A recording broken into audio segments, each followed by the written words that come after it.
Welcome to Confessions of a Parent Coach. I'm Coach, mother of four, and potty talker, Ann-Kaplan. This is the podcast where I confess something from my own parenting and coaching life, teach a lesson around it, and answer your questions. Even we parenting experts are far from perfect, and the real magic happens when we get down with all that imperfection. We get into the gritty side of parenting here, so earbud up and dive in. Welcome into another episode of the podcast, listeners. I'm excited to be here with you again. And today I'm going to talk about the most simple skill that you could possibly use with your child that can completely open up an entirely new world in your relationship with them and in their relationship with themselves. And you can use this skill with any aged kid at any time for the rest of your life. And you will become like this amazing Mary Poppins human to your child, and it'll be incredible. So hopefully I've like already piqued your interest. I mean, does it sound like there's a magic wand? This is a magic wand, I would say, for emotional stuff. So you all have heard me talk about authoritative parenting probably until like you want to puncture your own eardrums. You're so sick of it.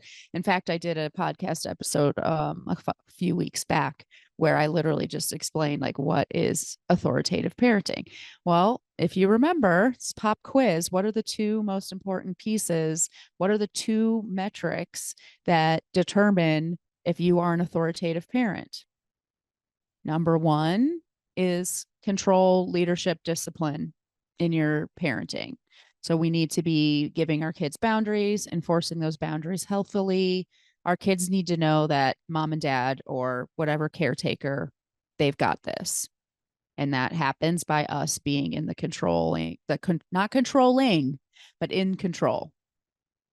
That's metric number one. Do you remember what the second metric is?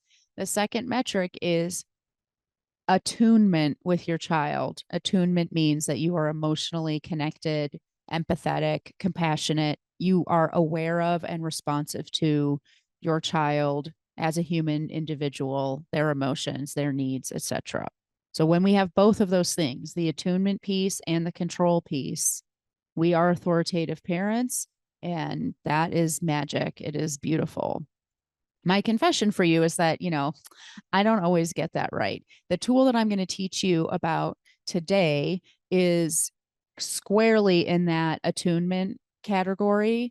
And my default mode of parenting is not authoritative. Actually, I don't think anybody's default mode of parenting is authoritative.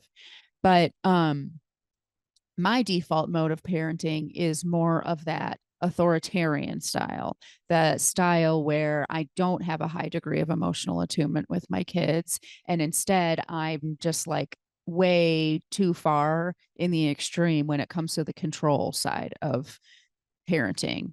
And I become dictatorial. I give my kids orders. I tell them what to do. I can be a little harsh and unfeeling with them because I'm so focused on getting them across the finish line or making them do what they need to do or whatever. So that's where I would go if I weren't doing all this great work that I share with you every week. Like I have to do this work too. And I have done this work and I continue to do this work. I'm certainly not like up on high, exempt from all of the things that we talk about here on the podcast. And so, yeah, my default mode is not to do the thing that I am telling you right now. So, one thing that is cool about this tool, like sometimes you hear me say, oh, one thing that can change, blah, blah, blah. And the one thing is like, yeah, okay, that is one thing, but it's like freaking Herculean. I mean, how can I possibly do this? I really think that this tool today is, I hesitate to call it a hack because it's definitely not just like a trick. It's very real and it's very authentic and genuine, but it really, I think it is easy, or at least easier than a lot of the other parenting stuff we have. And that is simple acknowledgement. Acknowledgement is, it is not, let's talk about what acknowledgement is not. It's not any sort of expression of your own feelings. It's not an expression of your opinion. It's not meant to achieve anything. It's not about fixing a problem. It's none of those things. So let's say your kid, I'll tell you a real life example that just happened like 10 minutes ago. I was on a call with a dad who was going through a pretty contentious divorce. And as many parents of going through divorce have experienced, when it's time for transition back to mom's house, he has a 7-year-old who is like, I don't want to go to mom's. It's kind of like pulling her out of the car to get her to go and do the exchange and all this stuff. It happens often for lots and lots of reasons. Not all of those reasons are sinister, by the way. Like some of it is just about transition and comfort and things like that. um but before it's time to do this transition, his daughter is anxious and, what am I going to do at mommy's? And what should I tell mommy about what happened at daddy's? And what should she is clearly worried. And we started our conversation with dad saying, like, what should I tell her? Like, I've already told her she can just be honest and tell mom anything that she wants to about what we've had, what has happened at daddy's house, and that she doesn't have to worry about anything that's she tells mommy and all this stuff. Like I've already told her many times, like, just be honest, just be honest. But she keeps asking over and over and over again the closer it gets to drop off time. And what we talked about was like, and this is something you've heard me say before, engage with the emotion, not the story. So it's great. You've answered this question. You don't need to answer the question again. If this keeps coming up, let's engage with the emotion around it. And that starts with acknowledgement. And all that is, it seems like you're a little worried about what's going to happen when you go to mom's house. Did I get that right? Is that right? Am I sensing correctly here? We tell our kids, we acknowledge and observe what our children are expressing to us. And we also take a minute to make sure that what we are interpreting is accurate. So, it seems like you're really worried. Am I on track with that? Is that true for you? If you're a client of mine, you've heard me say things like this while we're talking, well, it seems like you're pretty worried about what's going to happen when your kid goes to school on Monday. Is that accurate? Or how is that landing with you is something that I say a lot to my clients. Or, how closely am I fitting? Or, is that a good guess? You know, there's a two parts to this acknowledgement, which is, here's what I see, and I'm open to the fact that I might not be seeing accurately. I want to hear from you, right? So my observation and then a check-in. Okay. And that's it. That's the whole thing. And can I just tell you what a huge like universe acknowledgement unlocks for our kids? The first thing is they get that attunement piece. My parent is noticing me and paying attention to me. My parent also understands me. My parent also cares about understanding me. And my parent is acknowledging that I actually am the only one who really knows what it's like to be inside me. So that's why they're asking to see if they are correct in understanding what's going on. What an experience. Can you imagine? And I'm going out on a limb here, but I think it's fair to say that for most of us, this is not the dynamic that we experienced from most of our parents when we were kids. So just imagine what it might have been like for your parent to talk to you that way. I mean, I still, even as an adult, would love it if my parents talked to me that way. That's never going to happen, but that would have been cool. And the other thing, so our kids get that feeling of attunement. That's what attunement feels like. And then you can see now why it's so important. It's the hallmark, it's one of two hallmarks of authoritative parenting. You can see why it's so important for our kids to get that from us. The second thing that our kids get from a acknowledgement is they expand, they're raising their own EQ. They are expanding their own emotional intelligence and their ability to communicate. Because especially with a young child, they might have a lot of feelings that they don't have words for. So me saying, hey, it seems like you're kind of worried about what's going to happen when you get back to mom's house, is that true? Is like, yes, that's it. Worry. Thank you. That is the word that I needed and I didn't know it. Kids feel feelings all of the time that they don't know what the words are for. It might be a feeling they've never felt before. And they don't know if it's normal. They don't know if they're the only person on the planet who's ever felt that way.